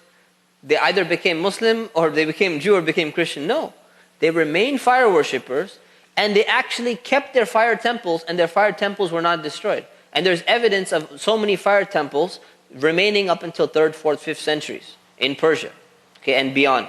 So it shows you that they were allowed to practice that. But their status is a little bit different than the status of the people of the book from the religious perspective, in the sense that we're not going to be eating their meat. Muslim men are not allowed to marry their women, things like that. So it's just a side note, important to understand. So Umar ibn al-As destroyed the fortifications of the city of Alexandria. And then they returned back to Fustat. Before they went back, the Coptics, the Egyptians, in the surrounding villages, they went to Amr ibn al-As to complain. And they said, it's not fair because the Romans came in, we agreed to pay you, and you said that you're going to protect us. Okay? Yes, you took back Alexandria, but while the Romans were on their way to fight you, they stopped by our village and they stole all of our wealth. They stole our animals and they stole all of the possessions that we had.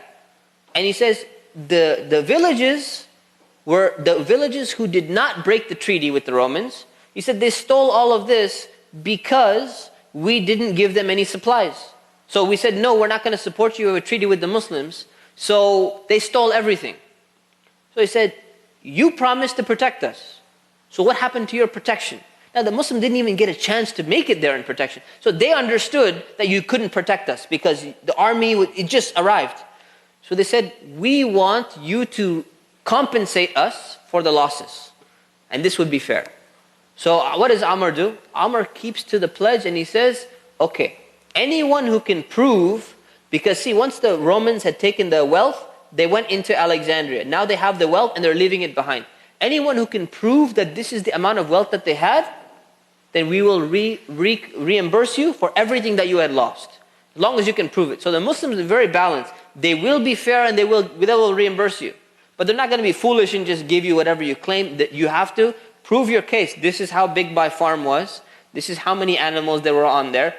This many animals are missing. Obviously the Romans are not going to throw the animals on the ships and retreat back to Constantinople with the, with the cows and the camels and stuff like that. So it's obvious that there's a bunch of animals here. Those belong to me. So the Muslim army has to give it up and they have to return it back. So Amr returned everything back, fulfilling their end of the treaty. Okay, then he went back to Fustat. Some other things happened. Some other revolts were taking place, like in the city of Ray. For example, Ray is back again in Persia. Now the question is, why were these revolts taking place? The revolt with Alexandria was because the Romans were instigating it. Now, what Uthman did was, he started replacing governors. Right? So, and he's allowed to do that. Like when Umar came into power, what did he do? He replaced Khalid ibn Walid as the commander, and he put somebody else in charge. And he replaced some other people as well. So Uthman decides, look, I'm in charge now. I'm going to change things up a little bit. I'm going to change some of the governors. Sometimes he changed them because they had done something wrong. And sometimes he changed them not for anything that they did wrong, but just because it's time for a change. The thing is, the governor of the city was somebody usually the people had kind of gotten used to. So when a governor is replaced either with a weaker governor or a new governor, either the people will not like him because they're not used to him, or they will see a weakness because this new guy needs to get accustomed, and now is the opportunity to try and retake the city and break the peace treaty with the Muslims. So some cities started revolting when Uthman started switching governors. And this becomes a bigger problem in the future. So the people of Ray, for example, they revolted. But they managed to put down the revolt. The people of Azerbaijan, they also revolted when their governor Utbah was removed. So it shows you some of the political instability that was taking place in these regions. So even though everything is looking good so far, for the most part everything is going good, you saw the first sign of this when the people of Kufa started complaining about their governor to Umar. Right? Now we're seeing an escalation of that. And we're seeing people starting to complain, whether it's legitimate or not legitimate. They're starting to complain and say, we don't like the guy who's in charge of us. Even if they just want to cause a problem. Sometimes there's a legitimate reason, sometimes there's no legitimate reason. So Uthman switched governors, and there were revolts that took place, and they tried to, so the Muslims put the revolts down, but it shows you instability is beginning to arise in some of these cities. And this is going to become very important when we start analyzing what happened after that. So, Ray, Azerbaijan, other places. Moving on to Cyprus, Qobrus. So, Cyprus, I think there should be a map here. Let me show you what Cyprus looks like. So this is Cyprus. This is Egypt. This is Syria, Jordan area. This is Cyprus right here. Very strategic, because what is here? Constantinople is over here. This is a Roman power, right? Muslims here, and you got this little island right there. Okay, so it's a very strategic island, a very strategic region. So we're going to see what happens to Qobrus. So obviously it's important to understand why the Romans, or why this is an important position. What happened is the Romans first, they decided that they're going to try to retake Africa. They failed in taking Alexandria back. So they said, now you know what, let's go and take Africa. Northern Africa, let's take Tripoli back. So they go over there and they say, you know what, why don't you revolt against the Muslims, break your peace treaty. So the people of Africa, they said, no, we're not going to break the treaty. They said, why not? We've been ruling you for so long. They said, when Muslims came to us to fight us, where were you? We were paying your taxes, and you guys didn't help us at all. You didn't even contact us. You just let everything go by itself. And now you just want to walk in and you want us to break the peace treaty with the Muslims? No. So the Romans fought the Africans themselves. Even though the Muslims are not there, they went and they fought the people of Africa, the Northern Africa, before the Muslims could even get back there to help them. So they took over the city. So now you have a problem. So basically they won. So now the Romans, they tried to go and take Alexandria one more time. They really want to move to the east and try to take Egypt back. So they're moving again.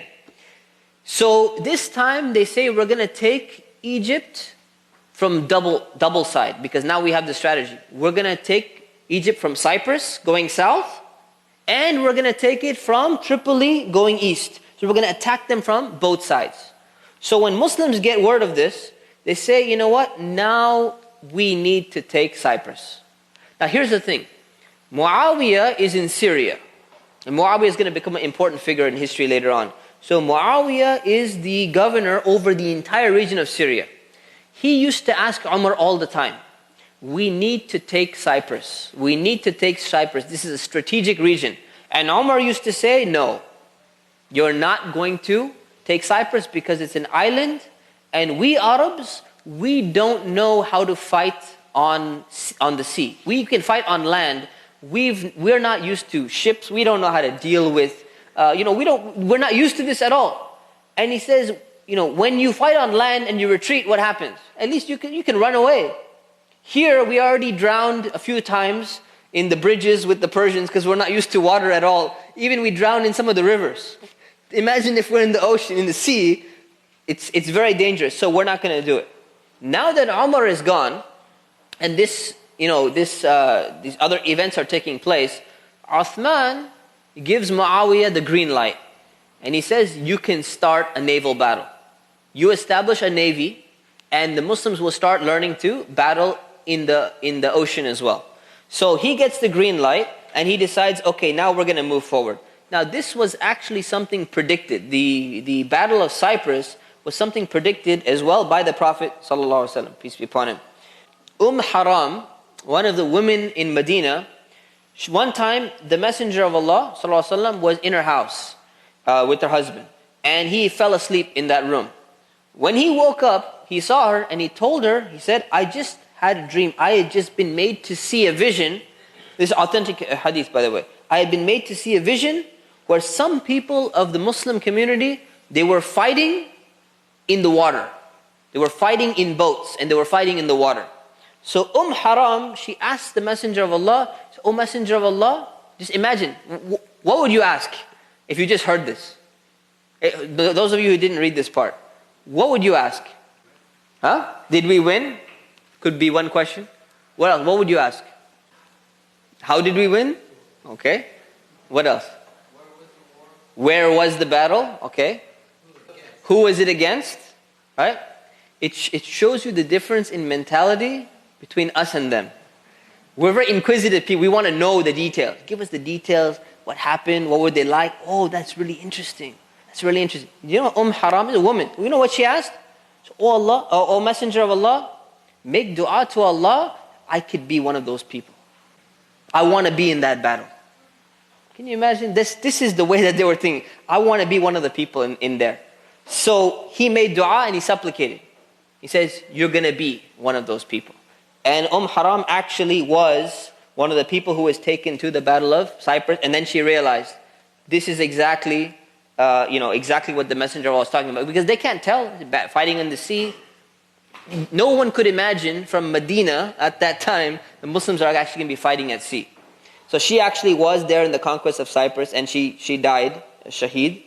She died actually over there. So basically they took Cyprus. So the Muslims were successful. They took Cyprus, and then they moved on to Rhodes later on, and they took the island of Rhodes as well, which is near Greece.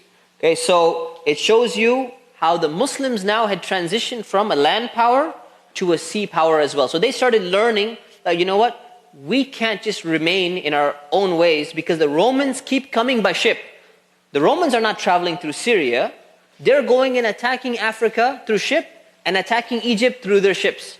So if we don't learn to, evolve our technology and the way we do battle and everything, we're going to keep getting attacked. So this is not going to work. So now the Muslims have turned into a naval power.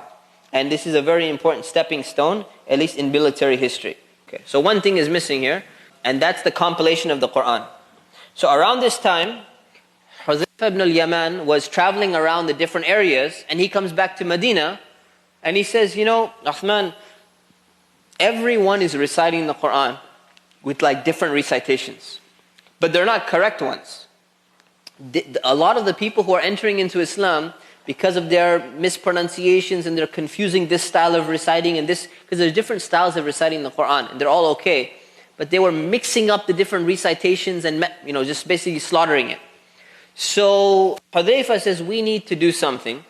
We need to basically take some of the main styles of reading, standardize them, make copies, and we need to send it out to people with Quran teachers to go and teach people how to read the Quran in the right way, on one style, so they're not mixing and matching and they're not messing things up. So Uthman gets the idea, and he goes and summons Zayd ibn Thabit, the same guy who compiled the first copy of the Quran. And then Uthman goes and gets the original copy that was made during the time of Abu Bakr. The question is, what happened to the original copy? Well, Abu Bakr made it, and he used to keep it in his house. After Umar became Khalifa, Umar used to keep it in his house. After Umar died, who got the only full official copy of the Quran? Hafsa, his daughter. Alright, why his daughter? What special status does she have? Because she is Umar's daughter, and she was the Prophet's wife. So she has double status there. So this woman has the only official copy of the Quran. So Uthman, the Khalifa, has to go and ask her permission. Say, am I allowed to borrow this again? I'm going to return it back to you. And she gives him permission. So he goes and he has Zayd and he has other people double check and everything, and they make copies. And they make several copies and they send it to all the major cities. So all the major cities, they send it to Syria. They send it to Kufa, and they send it to Basra, and they send it to all the Medina, to Mecca, and to other places. So they send it to all these different regions. So these are the earliest extant copies of the Quran that we have available, and some of them are still available. If not in the original form, at least a copy of this exact copy has been kept. So anyways, we're going to discuss this more in a future class next quarter in the history of the Quran. Moving on, the end of the Sassanids. The Persians had already lost most of their power. Now the Muslims pursued Yazdijird after the battle of Nahawand, and they kept on moving forward. They moved all the way to Maru. Maru is in present-day Turkmenistan. Turkmenistan is like to the north of Iran and Afghanistan and all of these regions. Most people don't even know the existence of these countries anymore, but they exist. So it's a very important city. So he traveled back. He's retreating all the way back, and now he's on the bordering territory of the Turks or the Mongols, and on the border of China. Okay, so we have two really, he's basically, empire is finished. So he started going and taking some of the other little cities, that are left, like Herat, which is part of Afghanistan and all that. He contacted the Mongols, he contacted the Turks, he contacted China. He said, help me with these Muslims. Now the question is, why would they help him when he's almost lost all of his empire? It's because they know what's going on, but at the same time, the Persians, they have this history of rule, and they have this history of empire, and the way that Yazdijid carries himself with all the jewels and the gold and everything, you get impressed sometimes. Some of them, they actually sent some troops to actually go and help him, and they actually fought with the Chinese. The Chinese teamed up with the Persians and some of the Mongols and Turks, and they actually fought against the Muslims, few battles, and they were defeated as well. Now the Muslims finally went and they faced him. Last time was in Balkh, all the way back in Afghanistan as well, and he was finished. So he decided, Yazdijir decides, I'm going to leave Persia, and we're going to move either with the Mongols, or we're going to go and live in China, and we're going to retreat over there. Now his followers, his people, the leftover Persians, they got upset. They said, you know what, you've lost, first of all, you lost the entire empire. Okay, that's not the greatest thing. And now you want to just go and live under some, the Chinese, for example. So the statement that they made was interesting. And they said that we would rather live under the Muslims who are our enemy, but they've proven themselves to be trustworthy, and we remain in our own land. This is our land. Rather than leaving our land for a foreign land, and then be ruled by some people who we don't know. We don't know, they're not no one can be more religious than these people. These people are motivated by their religion. So we're going to be ruled by another people. We don't know how they're going to act. They're not ruling, their lives are not, functioning around their religion. And it's not our land. He says, we don't want that. And Yazdijir says, no, we're going to go. So now, how did Yazdijir die? There's a bunch of different stories about how he actually died. Who knows exactly how he died, but basically, he lost all his possessions and he was killed somehow. So either his own people killed him, or his own people kicked him out and he's running away with his possessions and his jewels and everything. And while he's running himself with his few followers, he took refuge in some place and they saw, man, this guy's rich. So they killed him. They took all his money. So basically his followers abandoned him completely. But what's interesting is that his son, Feroz III, he actually fled to China according to Chinese historians. So there was a Tang dynasty controlling Western China at this time. And the emperor of China, Emperor Gaozong of China, he basically started welcoming the Persians in his land. And this is according to their own books of history. Okay? There are some other sources I found which are interesting. I'm trying to do some research. That says this same Emperor Gaozong, he allowed later on the Muslims to build a masjid in China. Deep inside China, and this is the oldest masjid that exists in China. And the masjid is still there, but the question is, how old was it really?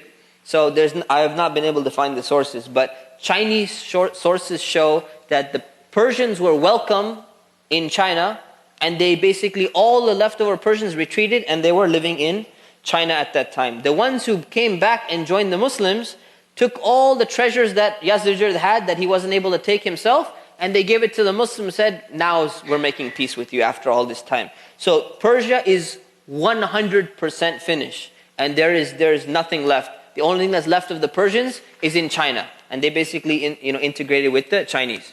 There's a map to show you basically where the Muslims had gone all the way into, basically all the way in this region somewhere. This is like China over here. Okay. Now we start seeing problems. So up until now, we've been seeing great things. This is where the trouble starts in Islamic history. So the people of Kufa, the people of Basra, a few other cities, the population was changing. Keep in mind, Kufa and Basra and Fustat and these cities, they were established as what? They were established as garrison towns where primarily the Muslim army is living. And then all the people from the capital like Madain and stuff, they started migrating over here because they liked the weather. All right? By the way, like places like Basra, it was either Basra or Kufa, it has like one of the hottest temperatures in the world. One of the hottest places in the world. Which shows you that that's exactly what the Arabs wanted, because they also come from Arabia. They don't like the temperature of Ctesiphon, so they wanted this temperature. So people started moving into these cities because they were prospering.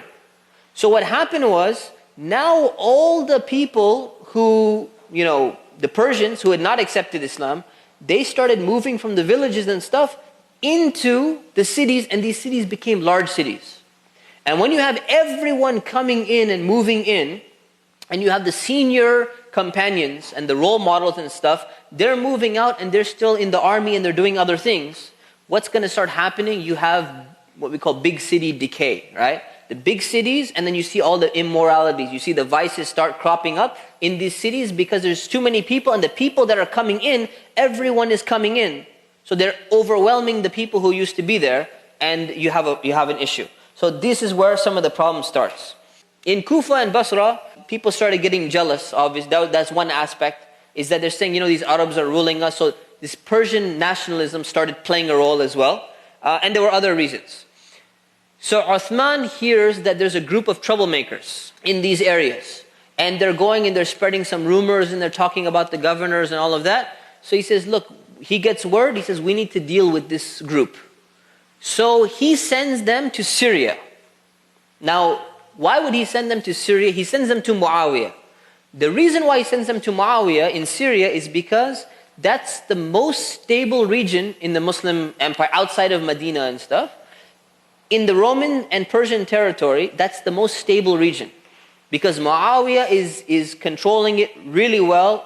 Everyone is happy with him, and he's a very good administrator, very skilled administrator. So he says, you fix these people if you can. So they go to Muawiyah, and he tries to, he investigates them. He asks them, what are you doing and everything? And he says, these people, these are troublemakers. We cannot fix them. So he goes and he sends them somewhere else. Someone else, you know, another guy, he's a hardliner. So he makes a tough stance with them. Basically, he makes them live in the city as like second-class people. So they're not allowed to ride horses. They have to walk behind everybody else for a month. This is their penalty, their punishment. So they say, okay, you know what? We realize we made a mistake and we ask for forgiveness and everything. Can we go back to Kufa now? And they say, okay, these people, they look like they've changed. They said they're going to stop doing this. Send them back. So they get sent back. Now the thing is, there is a movement that starts developing around this time. And there's a man in history who kind of leads this, who kind of began this movement. And his name is Abdullah ibn Saba. Now Abdullah ibn Saba, for some reason, well, not for some reason, there's a reason, he's contested by Western historians. Okay? He's contested by Western historians and they say, you know what? This guy didn't really exist and he's just an excuse for the Muslims to blame all their problems on. Okay? Now the thing is, regardless of whether this guy existed or didn't exist, you usually find, whenever you find somebody being, causing trouble or causing a problem, you usually find that there's one guy or, a few guys who are, starting all of this and in the background causing these problems.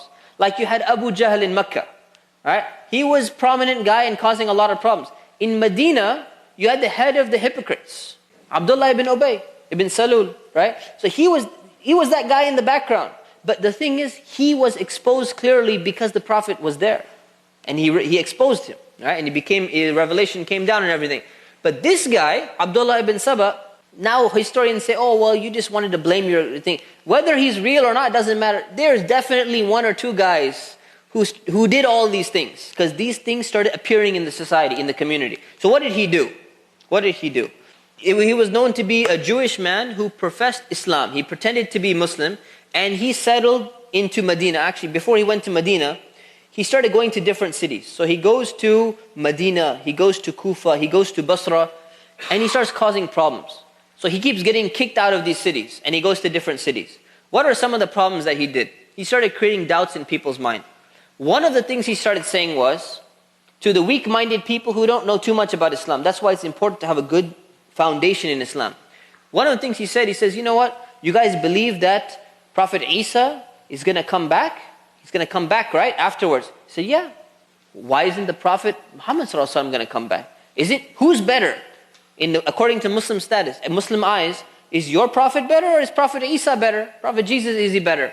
No, Prophet Muhammad we consider him to be better in the sense that he's the greatest Prophet, the last of the Prophets. So how could someone else get a status over him? I said, yeah, but the Quran doesn't say that. He said, the Quran says that. Right? He said, لَرَادُّكَ إِلَى مَعَادٍ Surah Qasas, ayah 85. It says that he will, talking about the Prophet, he will return you back to a place of return. So he says, see, there's return? This is talking about the return of the Prophet as well. He's also going to come back, just like Isa. So he started spreading this idea and people started buying into it. This is one of his ideas. And he spread a lot of ideas. Okay, so he takes this verse and he twists it around and he starts spreading the thing. So people, you can take any verse and you can kind of twist it around if people don't know what they're talking about. You can do a lot of things. So that's one. The second thing he started spreading is that actually Ali was the rightful Khalifa. This is kind of where it started. Ali should have been the Khalifa in the first place because the family of the Prophet should have been the legitimate successor.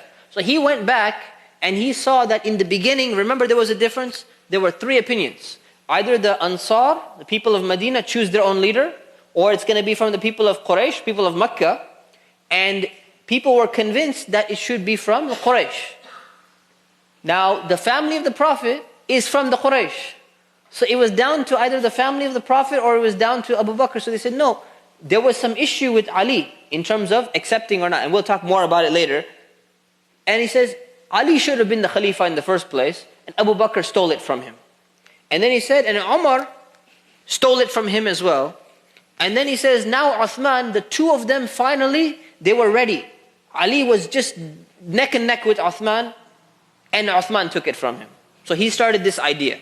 And we're going to see how this evolves over time. So he got kicked out of Basra, but he had some followers. He gets kicked out of Kufa, but he keeps some followers. He goes to Egypt, and he goes to Damascus actually. He goes to Syria, and Syria he gets no followers. Because Syria is very stable. Muawiyah rules Syria very well. He's a very powerful governor over there. So he goes to Egypt. And in Egypt he finds what he's looking for. He finds some sheep over there who are gonna listen to his message. So he says, okay, now this is the place to establish my base. So what he does is he starts his letter writing campaign, and he starts going and spreading propaganda. Now this is the problem with the postal system that was set up. Now communication can go fast. Now communication can be done by anybody. It doesn't have to be official letters or people who are really wealthy. It's kind of like the internet today, right? When the printing press, it revolutionized things. The internet today, everyone can have a website. And you can go and make your own little news, feed or whatever it is, and people can be misled by you. So he starts going in this letter writing campaign, writing and spreading all of these letters to the people complaining about their governors, and then to other people complaining that Uthman is the one who's putting these governors in charge. So this is where people start going, well, I can't believe the governor did this, I can't believe the governor did that. He's basically like the Fox News of today, right? Causing this propaganda. You can throw out 100 lies, and it takes you so long. By the time you clear 99 of them, this guy's innocent, this guy's innocent, you don't know where the letters are coming from, at least one lie remains in your mind. And you still have this doubt, I think this governor, so many people wouldn't be complaining. It's only a few guys, but so many people wouldn't be complaining. So he starts getting a bunch of followers, like modern media. This is where part of these things started. There were some issues. Now, why Egypt? Another reason why Egypt was a ripe place for this is because all of this was happening while the Romans were trying to take Tripoli and take Alexandria again. So the Muslim army is very busy. The governor of Egypt is very busy dealing with the Romans. He doesn't have time to deal with all of this. So this is a problem at the same time. So the last point. So what does Uthman do? Uthman says, he gets news of this. He says, we need to investigate this. I want all the governors of all the cities, they need to meet me at Hajj. Because this used to be Umar's policy. Every governor used to go and had to report in, or somebody had to report in during Hajj. Anyone who has a complaint about a governor or something, come to Hajj.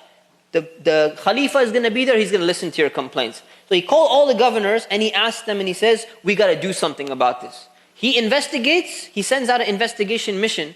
Finds out all the governors, none of them had actually done anything wrong. They're all clear. They've not really done anything major. The one who did something, he had already been removed. Sa'd ibn Abi Waqqas was one of the governors. He was removed because he had borrowed some money and he wasn't paying it back. So he was already removed by Uthman. So now the thing is, what do we do? So he's asking them, what should we do? So 4 opinions come out. Opinion number 1 is we need to put all these guys, put them in the army, and make sure they keep on fighting so they don't have time to do all these, all these ideas. That's one idea. Keep them busy with something. Idea number 2, every local governor should take care of his own problems. Now, who do you think this came from? Muawiyah, because he's fine. He said, I got my land fine. You send them over here, I'll take care of them. So Muawiyah has his area really well. He's controlling his region fine. So he says everyone should be harsh and the governor should take it in their own hands. Opinion number 3 is, let's pay these guys off to stop this.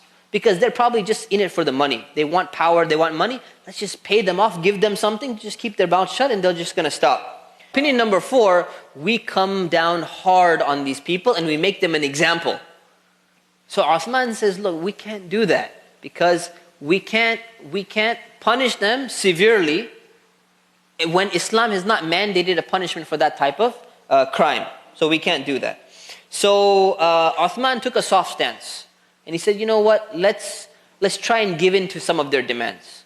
Let's try and replace some of the governors. So he goes and their complaints, he says, I'm going to listen to your complaints. You want me to remove a governor? You want somebody else? Okay, fine. So the people of Kufa started coming. And they said, we don't like our governor. He said, okay, who do you like? He said, we want Abu Musa al-Ash'ari. Okay, you have Abu Musa al-Ash'ari. I'll give you whatever you want. Just just calm down and don't get so upset. So instead of being happy, what do you think they saw in him? Weakness. And this is where the biggest problems are going to start. So any questions? Yeah, so they say Abdullah bin Saba, he's mentioned in some sources, but he's not mentioned in all sources. So because he's not mentioned in all sources, and we see him arriving at some of the little bit later sources, then that means that it's probably some giant thing that all Muslim historians collectively fabricated. Now the counter argument to that obviously is, the earlier sources were smaller books, so they didn't document every detail. Right? So if you don't see it in a few books, you'll see it in other books. So that's just a thing. We had a long debate about that in my school, so it's not very fun. Alright, inshallah. Subhanakallahumma wa bihamdik, nastaghfiruka wa natubu ilayk. Assalamu alaikum wa rahmatullahi wa barakatuh.